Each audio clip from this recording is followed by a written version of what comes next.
Kolun nasıl Barzım? İstersen ölü taş oynayalım da gör. Hadi oynayalım.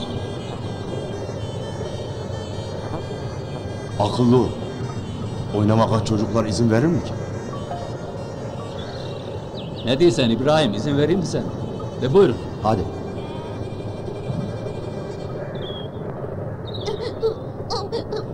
Anne beni oynatmayacak. Gel oğlum sen.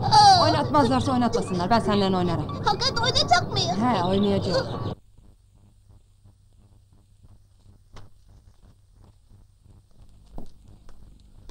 يا مديري كان 3 شهور إخوانك عايدين في السجن من دون السبب.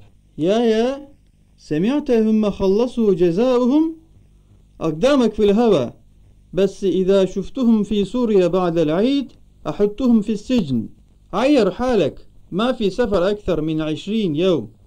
تمام يا سيدي، شكرا لكم. أنت خلصت شغلك هنا ما بتمر هنا بعد كذا كنت خض عليك.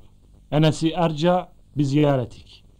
أنا أعرفك يا بويراس بعد ما تروح ما بترجع تاني. Selamünaleyküm. Aleykümselam.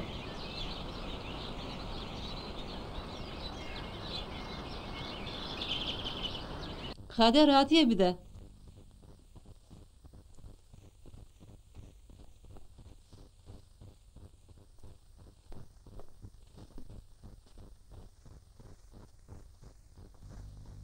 Ben yatayım, sen de yat. Bayramdan sonra yola çıkacağız.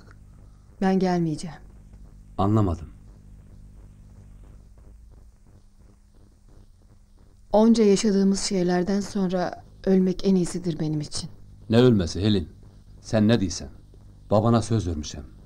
Bütün yaptıklarına rağmen seni sağ salim götürmeliyim. Kimi sağ salim götürüyorsun Barzan? Benden geriye ne kaldı sanıyorsun?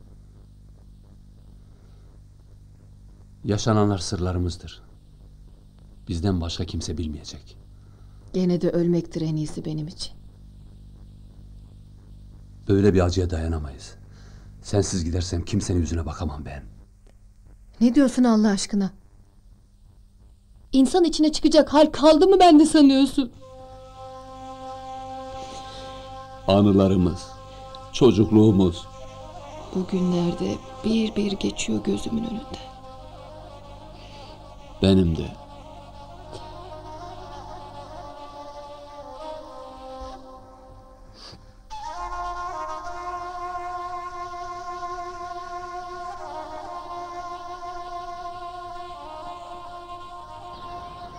Vah o güzel günlerimiz.